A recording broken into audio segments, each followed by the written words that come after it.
നമസ്കാരം. India versus New Zealand രണ്ടാം ഏകദിനം റായ്പൂരിൽ നാളെ നടക്കാൻ പോവാണ്. ഒന്നാം ഏകദിനത്തിൽ അഭിഷേക് ശർമ്മ, അതുപോലെ റിങ്കു സിംഗിൻ്റെ വെടിക്കെട്ട് ബാറ്റിങ്ങും, അതുപോലെ തന്നെ ഹർഷ്ദീപ് സിംഗ്, ജസ്പ്രീത് ബുംറ, അതുപോലെ തന്നെ വരുൺ ചക്രവർത്തി, ഇവരുടെ മൂന്നുപേരുടെയും എക്സ്ട്രാ ഓർഡിനറി ബോളിങ്ങിൻ്റെയും ബലത്തിൽ ഇന്ത്യ നല്ല കൺവിൻസിംഗ് ആയിട്ട് ന്യൂസിലൻഡിനെ പരാജയപ്പെടുത്തിയിരുന്നു. അപ്പോൾ രണ്ടാം T20യിലേക്ക് വരുമ്പോഴത്തേക്ക് ന്യൂസിലൻഡിൽ എന്തെങ്കിലും ചാൻസ് ഉണ്ടോ, ഇന്ത്യൻ ടീമിൽ എന്തെങ്കിലും ചേഞ്ചസ് വരുത്താൻ സാധ്യതയുണ്ടോ എന്നൊക്കെയുള്ളതാണ് നമ്മൾ മെയിനായിട്ട് നോക്കാനായിട്ട് പോകുന്നത്. ഇന്ത്യൻ ടീമിനെ സംബന്ധിച്ച് സാധ്യതയുണ്ടോ എന്ന് ചോദിക്കേണ്ട ആവശ്യമില്ല, കാരണം ഇന്ത്യൻ ടീമിനാണ് ഏറ്റവും കൂടുതൽ സാധ്യതയുള്ളത്. സോ അതുകൊണ്ട് നമുക്ക് ആദ്യം തന്നെ ഇന്ത്യൻ ടീമിൻ്റെ എന്തെങ്കിലും വ്യത്യാസങ്ങൾ വരാനുണ്ടോ എന്നുള്ളത് പരിശോധിക്കാം. അക്സർ പട്ടേലിന് ഒരു പരിക്കിൻ്റെ ഒരു സാധ്യത ഉണ്ടായിരുന്നു, ഒരു ഫിംഗറിലൊരു ഇഞ്ചറി പറ്റിയിരുന്നു. ഒരു പക്ഷേ അക്സർ പട്ടേൽ ഇല്ലാന്നുണ്ടെങ്കിൽ ഇന്ത്യയുടെ കോമ്പിനേഷൻ വല്ലാതെ മാറ്റേണ്ടതായിട്ട് വരും. കാരണം അക്സർ പട്ടേൽ ഇല്ല എന്നുണ്ടെന്നുണ്ടെങ്കിൽ ഒരു ഓൾറൗണ്ടറിൻ്റെ കുറവ് വരും. ആ ഓൾറൗണ്ടറിൻ്റെ കുറവ് നികത്താനായിട്ട് ഇപ്പോൾ വാഷിങ്ടൺ സുന്ദർ ഇല്ലാത്തതുകൊണ്ട് തന്നെ ഇപ്പോൾ ഹർഷിത് റാണയെ കളിപ്പിക്കേണ്ടി വരും. ഹർഷിത് റാണയെ കളിപ്പിക്കുമ്പോൾ സ്വാഭാവികമായിട്ടും നന്നായിട്ട് പെർഫോം ചെയ്ത ഹർഷ്ദീപ് സിംഗിനെ പുറത്തിരുത്തേണ്ടതായിട്ട് വരും. അതൊരു നിരാശാജനകമായിട്ടുള്ള കാര്യമാണ്. പക്ഷേ അക്സർ പട്ടേൽ കളിച്ചില്ലെങ്കിൽ തീർച്ചയായിട്ടും ഹർഷിത് റാണയെ കളിപ്പിക്കേണ്ടി വരും. കാരണം ഇന്ത്യയുടെ ഒരു റീസെൻറ്റ് ടൈംസിൽ നോക്കുകയാണെന്നുണ്ടെങ്കിൽ നമ്പർ 8 വരെ ഇന്ത്യക്ക് ബാറ്റിംഗ് വേണം. സോ ഹർഷിത് റാണ നമ്പർ 8 ODIയിൽ നല്ല രീതിയിൽ ബാറ്റിംഗ് കൂടെ ചെയ്തുകൊണ്ട് തന്നെ ഹർഷിത് റാണ നമ്പർ 8 വരും. അതുപോലെ തന്നെ കുൽദീപ് യാദവ് ഈ അക്സർ പട്ടേലിൻ്റെ സ്ഥാനത്തേക്ക് വരികയും ചെയ്യും. അങ്ങനെയാണെന്നുണ്ടെങ്കിൽ ഹർഷ്ദീപ് സിംഗിന് തീർച്ചയായിട്ടും നന്നായി പെർഫോം ചെയ്തിട്ടും ടീമിന് പുറത്തിരിക്കേണ്ടി വരും എന്നുള്ളതാണ് ഇന്ത്യയെ സംബന്ധിച്ച് ഏറ്റവും വലിയ, ഇന്ത്യൻ ടീമിനെ സംബന്ധിച്ച് എന്തെങ്കിലും ഒരു ചേഞ്ച് വരാനുണ്ടെങ്കിൽ വരാനായിട്ടുള്ളത്. അപ്പോൾ ഇതല്ലാതെ ഇന്ത്യൻ ടീമിനെ സംബന്ധിച്ച് പറയാനായിട്ട് പ്രത്യേകിച്ച് കാരണങ്ങളൊന്നുമില്ല. സഞ്ജു സാംസൺ, നമ്മളെ സംബന്ധിച്ച് സഞ്ജു സാംസൺ ഫാൻസിനെ സംബന്ധിച്ച് സഞ്ജു സാംസൻ്റെ ഫോം തീർച്ചയായിട്ടും വിറയിക്കുന്ന ഒരു കാര്യമാണ്. ഫസ്റ്റ് T20യിലെ ഫോം ഒരു 5 T20 ഉള്ളൊരു സീരീസാണ്. ഈ ഒരു T20 സീരീസിൽ സഞ്ജു സാംസൺ ഒരു 2-3 കളിയെങ്കിലും ഡീസൻ്റായിട്ട് പെർഫോം ചെയ്യണം. 1-2 കളി എക്സ്ട്രാ ഓർഡിനറി പെർഫോമൻസ് സഞ്ജു സാംസൻ്റെ ഭാഗത്തു നിന്ന് ഉണ്ടാവണം. എങ്കിലേ ഒരു വേൾഡ് കപ്പിലേക്ക് പോകുമ്പോഴത്തേക്ക് ഫുൾ കോൺഫിഡൻസിൽ സഞ്ജു സാംസൺ ഇന്ത്യയുടെ ഓപ്പണറായിട്ട് ഇറങ്ങും എന്ന് നമുക്ക് വിശ്വസിച്ചിരിക്കാനായിട്ട് പറ്റത്തുള്ളൂ. സോ ആ ഒരു കാര്യം നമ്മളെ സംബന്ധിച്ച് വിറയിക്കുന്ന ഒരു കാര്യം ഉണ്ടെങ്കിൽ പോലും ഇന്ത്യൻ ടീമിനെ സംബന്ധിച്ച് മൊത്തത്തിൽ നോക്കുമ്പോൾ വിറയിക്കുന്ന ഒരു കാര്യമില്ല. ഇനി നമുക്ക് ഈ മത്സരം നടക്കുന്നത് റായ്പൂരിലാണ്, ഛത്തീസ്ഗഡിൽ. ഇവിടെ നോക്കുകയാണെന്നുണ്ടെങ്കിൽ ഒരു സെക്കൻഡ് ബാറ്റ് ചെയ്ത ടീംസാണ് കൂടുതലും ജയിച്ചിരിക്കുന്നത്. അതുകൊണ്ട് തന്നെ ടോസ് കിട്ടിക്കഴിഞ്ഞാൽ സെക്കൻഡ് ബാറ്റ് ചെയ്യാനായിരിക്കും, അതായത് ഫസ്റ്റ് ബോൾ ചെയ്യാനായിരിക്കും 2 ക്യാപ്റ്റന്മാരും പ്രിഫർ ചെയ്യുന്നത്. അതുപോലെ തന്നെ ഇതൊരു ഹൈ സ്കോറിംഗ് വെന്യൂ ഒന്നും അല്ല. പക്ഷേ ഇന്ത്യൻ ടീം ഈ റീസെൻറ്റ് ടൈംസിൽ കളിച്ച് വെച്ച് നോക്കുമ്പോഴത്തേക്ക് ഇന്ത്യൻ ടീമിന് അങ്ങനെ ഒരു കാര്യമില്ല. ഏതൊരു ലോ സ്കോറിംഗ് വെന്യൂവിനെ ഹൈ സ്കോറിംഗ് വെന്യൂ ആക്കാനായിട്ട് ഇന്ത്യൻ ബാറ്റിംഗ് ലൈനപ്പിന് സാധിക്കും. ഇനി ടോസ് കിട്ടുവാണെന്നുണ്ടെങ്കിൽ ഇന്ത്യ തീർച്ചയായിട്ടും ബാറ്റിംഗ് തന്നെ ഓപ്റ്റ് ചെയ്യണമെന്നാണ് എൻ്റെ ഒരു അഭിപ്രായം. കാരണം ഡ്യൂ ഫാക്ടർ ഉണ്ട്. തീർച്ചയായിട്ടും വേൾഡ് കപ്പിലേക്ക് പോകുമ്പോൾ വേൾഡ് കപ്പിലും ഇതേ ഡ്യൂ ഫാക്ടർ ഉണ്ടായിരിക്കും. സോ ആ ഡ്യൂ ഫാക്ടറിനെ അതിജീവിച്ചുകൊണ്ട് നമുക്ക് കളി ജയിക്കാൻ പറ്റണം. ആ ചലഞ്ചിനെ ഇതൊരു ഓപ്പർച്യൂണിറ്റി ആയിട്ട് എടുത്തിട്ട് ആ ചലഞ്ച് ഇന്ത്യ ചെയ്ത് കളി ജയിച്ച് തയ്യാറെടുക്കണം എന്നാണ് എൻ്റെ ഒരു അഭിപ്രായം. ഡ്യൂ ഫാക്ടർ നോക്കേണ്ടതായിട്ടില്ല. ടോസ് കിട്ടിക്കഴിഞ്ഞാൽ ഇന്ത്യ ബാറ്റ് ചെയ്യണം. കാരണം കഴിഞ്ഞ മത്സരത്തിന് ഡ്യൂ ഫാക്ടർ ഉണ്ടായിരുന്നു, പക്ഷേ ഇന്ത്യയുടെ ബാറ്റിംഗ് കണ്ടില്ല. നമ്മൾ ആ ഒരു ബാറ്റിങ്ങിൽ ബാറ്റ് ചെയ്തിട്ട് എറിഞ്ഞ് ഡിഫെൻഡ് ചെയ്യാനായിട്ട് തീർച്ചയായിട്ടും നമ്മൾ തയ്യാറെടുക്കേണ്ടതായിട്ടുണ്ട്.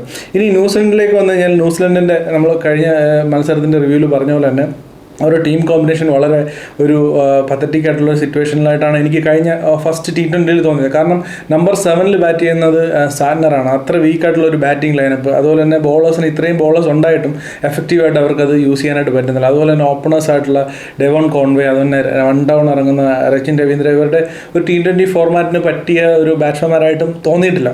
അപ്പോൾ നമ്മൾ നോക്കുകയാണെന്നുണ്ടെങ്കിൽ മറ്റ് എക്സ്പ്ലോസീവ് ഓപ്ഷൻസ്, ടിം സെയ്ഫർഡ് പോലുള്ള എക്സ്പ്ലോസീവ് ഓപ്ഷൻസ് ഇപ്പോൾ അവർക്ക് എടുക്കാനായിട്ട് സാധിക്കുന്നില്ല. കാരണം അവരുടെ ഒരു സ്ക്വാഡിൽ അവരില്ല എന്നുള്ളതുകൊണ്ട് തന്നെ. സോ ഇപ്പോൾ ഉള്ള സ്ക്വാഡ് വെച്ചിട്ട് ഒരു ബെറ്റർ ആയിട്ടുള്ളൊരു ടീം ഇന്ത്യക്കെതിരെ രണ്ടാം T20യിൽ എങ്ങനെ തയ്യാറെടുക്കാം എന്ന് നമുക്ക് നോക്കാം. സോ ബാറ്റിങ്ങിനെ ശക്തിപ്പെടുത്തുന്ന രീതിയിലാണ് ഈ ഒരു ടീം ഞാൻ ഫോം ചെയ്തിരിക്കുന്നത്.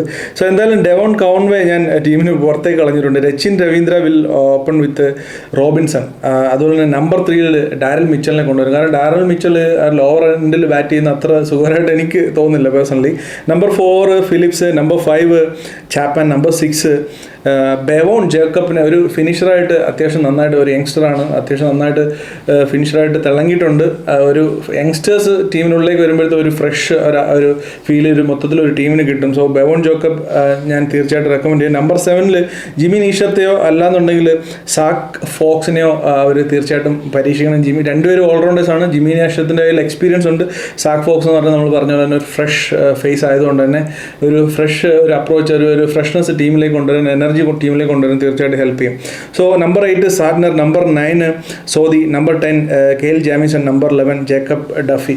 ഇതാണ് ന്യൂസിലൻഡ്. എന്നെ സംബന്ധിച്ച് ഞാൻ പറയുകയാണെന്നുണ്ടെങ്കിൽ ന്യൂസിലൻഡ് വരുത്തേണ്ട ഒരു ഇത് നമ്പർ 8 വരെ ബാറ്റിംഗ് തീർച്ചയായിട്ടും വരണം. നമ്പർ 8 സാറ്റ്നർ വരുമ്പോഴത്തേക്ക് ബാറ്റിങ്ങിൽ കുറച്ച് ഇന്ത്യ പോലൊരു ടീമിനെ, ഇപ്പോൾ ഇന്ത്യ ഫസ്റ്റ് ബാറ്റ് ചെയ്യുകയാണെങ്കിൽ ശരി, ഇന്ത്യ സെക്കൻഡ് ബാറ്റ് ചെയ്യുകയാണെങ്കിൽ ശരി, ഫസ്റ്റ് ബാറ്റ് ചെയ്യുമ്പോൾ ന്യൂസിലൻഡ് നല്ലൊരു സ്കോർ എടുത്ത് ഉയർത്തേണ്ടതായിട്ട് വരും. സോ ബാറ്റിംഗ് സജ്ജമായിരിക്കണം. ഇനി കഴിഞ്ഞ പ്രാവശ്യത്തെ പോലെ ഒരു ഹെവി ബോളിങ്ങിലേക്ക് പോകേണ്ട ആവശ്യമില്ല. ഇപ്പോൾ ഉള്ള ഈ ബോളിംഗ് ഓപ്ഷൻസ് തന്നെ അവർക്ക് ഒരു ഡീസൻ്റ് ആയിട്ടുള്ള പെർഫോം ചെയ്യാനായിട്ട് സാധിക്കും. കാരണം അവരുടെ എക്സ് ഫാക്ടർ ബോളേഴ്സ് എന്ന് പറയാനായിട്ട് ആരുമില്ല. അവരെ സംബന്ധിച്ച് ബ്രേസ്വെല്ലിനെ ഇവർ നന്നായിട്ട് മിസ് ചെയ്യുന്നുണ്ട് ന്യൂസിലൻഡ്. ബ്രേസ്വെല്ലും കൂടെ ഉണ്ടായിരുന്നുണ്ടെങ്കിൽ ആ ഓൾറൗണ്ടർ, ഒരു സ്പിൻ ഓപ്ഷൻ, ഈ സൗദിയുടെ സ്ഥാനത്ത് ബ്രേസ്വെൽ കളിച്ചിരുന്നുണ്ടെങ്കിൽ ഒരു സ്പിൻ ഓപ്ഷൻ പ്ലസ് ബാറ്റ് ചെയ്യാനും പറ്റുമെന്നുള്ളത് വലിയൊരു അഡ്വാൻറ്റേജ് ആണ്.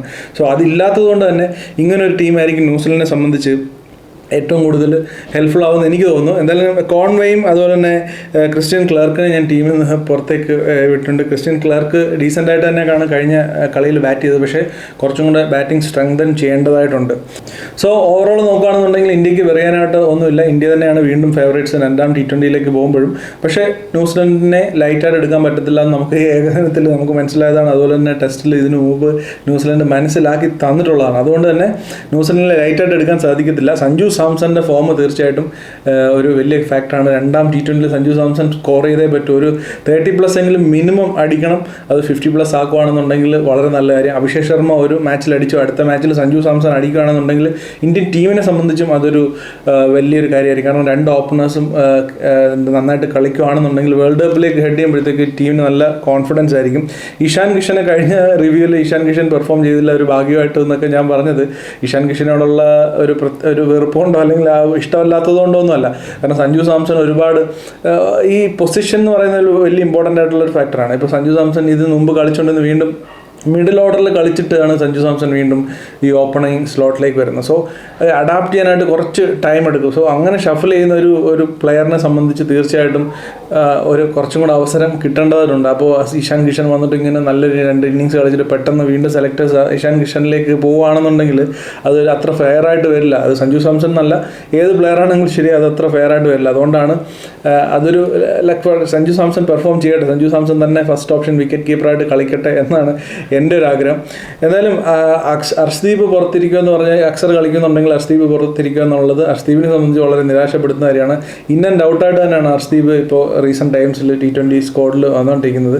ഹർഷിത് റാണ ഇത്ര നന്നായിട്ട് ബാറ്റ് ചെയ്യുകയും കൂടെ ചെയ്യുമ്പോഴത്തേക്ക് നമ്മളെല്ലാം വിമർശിച്ചിട്ടുണ്ടെങ്കിൽ പോലും പെർഫോമൻസ് കൊണ്ട് അതിന് മറുപടി തന്നൊരു പ്ലെയറിനെ സംബന്ധിച്ച് തീർച്ചയായിട്ടും ഡിസർവിങ് ആണ്. അത്യാവശ്യം കുഴപ്പമില്ലാതെ ഫസ്റ്റ് സ്പെല്ലൊക്കെ നന്നായിട്ട് ബോൾ ചെയ്യുകയും ചെയ്യുന്നുണ്ട്. അതുപോലെ തന്നെ നന്നായിട്ട് ബാറ്റ് ചെയ്യാനുള്ള ഒരു നമ്പർ 8 ബാറ്റ് ചെയ്യാനും കൂടെയുള്ള ഒരു ഓപ്ഷൻ എന്നുള്ള സ്ഥിതിക്ക് അക്സർ പട്ടേൽ ഇല്ല എന്നുണ്ടെങ്കിൽ ഹർഷിത് റാണ തീർച്ചയായിട്ടും ഒരു നല്ലൊരു ഓപ്ഷൻ തന്നെയാണ്. സോ മൊത്തത്തിൽ India is the favourites. New Zealand should fight back. എൻ്റെ അടുത്ത് ചോദിക്കുകയാണെങ്കിൽ ന്യൂസിലൻഡ് തീർച്ചയായിട്ടും ഫൈറ്റ് ബാക്ക് ചെയ്യണം. ഈ രണ്ടാം T20 ന്യൂസിലൻഡ് ശക്തമായിട്ട് തിരിച്ചു വരണം എന്നാണ് ഞാൻ ആഗ്രഹിക്കുന്നത്. എങ്കിലേ ഈ ഒരു കോമ്പറ്റീഷൻ, ഈ ഒരു സീരീസിന് ഒരു മജ വരത്തുള്ളൂ എന്നാണ് എൻ്റെ പേഴ്സണലായിട്ടുള്ള ഒരു അഭിപ്രായം. ന്യൂസിലൻഡിന് അതിന് സാധിക്കണമെന്നുണ്ടെങ്കിൽ അഭിഷേക് ശർമ്മയെ പിടിച്ച് കെട്ടേണ്ടതായിട്ട് വരും. അതുപോലെ തന്നെ ബാറ്റ് ചെയ്യുമ്പോൾ ജസ്പ്രീത് ബുംറ, വരുൺ ചക്രവർത്തി എന്നിവരെ ടാക്കിൾ ചെയ്യേണ്ടതായിട്ട് വരും. അവർക്കെതിരെ നല്ല സ്ട്രാറ്റജീസ് ഉണ്ടാക്കേണ്ടി വരും. ഏതെങ്കിലും ഒരാളെ കൗണ്ടർ അറ്റാക്ക് ചെയ്യേണ്ടതായിട്ട് വരും. വരുൺ ചക്രവർത്തിക്ക് കൗണ്ടർ അറ്റാക്ക് ചെയ്ത് കഴിഞ്ഞാൽ എന്താ സംഭവിക്കുന്നത് നമ്മൾ റീസെൻറ്റ് ടൈംസിൽ കണ്ടുകൊണ്ടായിരിക്കുന്നത്. പക്ഷേ they have to find a way New Zealand. അല്ലാതെ ഒരു രക്ഷയില്ല. ഈ 2 പേരിൽ ഒരാളെങ്കിലും അവർക്ക് ടാർഗറ്റ് ചെയ്ത് അടിച്ചേ പറ്റത്തുള്ളൂ. അതുപോലെ തന്നെ ബാറ്റ് ചെയ്യുന്ന സമയത്ത് അഭിഷേക് ശർമ്മയെ അവർ ലോക്ക് ചെയ്തേ പറ്റത്തുള്ളൂ. ഇനി അഭിഷേക് ശർമ്മയെ ലോക്ക് ചെയ്താൽ തീരുമോ? സൂര്യകുമാർ യാദവ് ഫോമിലേക്ക് വന്നിട്ടുണ്ട്. സഞ്ജു സാംസൺ കളിക്കാൻ തയ്യാറായിട്ട് നിൽക്കുന്നു. ഇഷാൻ കിഷനുണ്ട്.